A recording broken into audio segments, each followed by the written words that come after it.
اور عالمگیر بادشاہ رحمت اللہ علیہ یہ وہ ہندوستان کی تاریخ میں بادشاہ ہیں جس کی انگریز بھی آج ایمانداری کی تعریف. انہوں نے بیت المال سے تنخواہ لینا بند، ٹوپیاں سی کے اپنا پیٹ پالا کرتے تھے، قرآن کی کتابت کر کے اپنا پیٹ.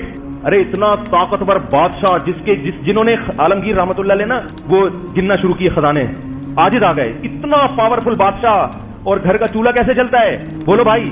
ایک عالمگیر جو خود کھاتے تھے نا ابلے ہوئے چاول اور دال، وہ ملازمین شاہی خاندان کے جو ملازمین تھے وہ بھی وہی کھایا کرتے تھے. ایک دفعہ ایک شاہی جو محل کا ملازم تھا اس نے وہ دال اور پتہ نہیں ٹھیکے سے چاول کھائے نا تو اس کو غصہ آ گیا کہ میں حکومت کا اتنے بڑے منصب پہ آدمی اور مجھے کھلایا کیا جا رہا ہے، غضبناک ہو گیا.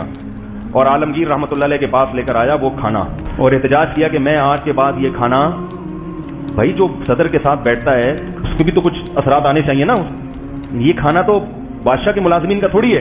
بھائی گورنر ہاؤس میں بھی دال چاول ملیں گے تو گورنر ہاؤس کس بات کا ہو گیا. تو وہ ایک ملازم آیا کھانا لے کے کہ یہ کھانا میرے حلق میں نہیں اتر رہا.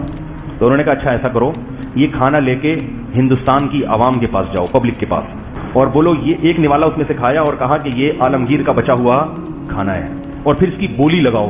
ٹھیک ہے، یہ وہ کھانا ہے جو عالمگیر کے محل میں کھایا جاتا ہے، اس کی بولی لگاؤ. کروڑوں روپے میں وہ کھانا بکا ہے.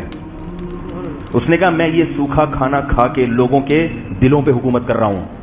اتنی محبت تھی عالمگیر بادشاہ کے لوگوں کے دلوں میں، اتنی محبت.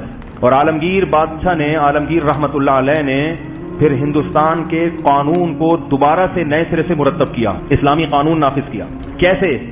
پورے بر صغیر سے اس نے چوٹی کے 500 علماء جمع کیے، بڑے بڑے علماء، اور ان سے کہا کہ ہندوستان کا جو آئین ہے، قانون ہے، نئے سرے سے دوبارہ مرتب کریں، کیونکہ اس میں بہت سی گڑبڑیں شامل ہو گئی تھی، بہت ساری چیزیں غلط ہو گئی تھی. 500 علماء نے کئی مہینے کی محنت کے بعد ایک قانون تیار کیا جس کو فتاوی عالمگیریہ کہا جاتا ہے، جس پہ آج آپ کو فیس بک اور واٹس ایپ پہ جس کے خلاف پوسٹیں صبح شام بولو بھائی ملیں گی. یہ 400-300 سال ہندوستان کا قانون رہا ہے. 500 علماء کے اتفاق سے ایک فتاوی تیار کیے گئے، وہ لا کی شکل میں ہندوستان کی عدالتوں میں نافذ کر دیا گیا.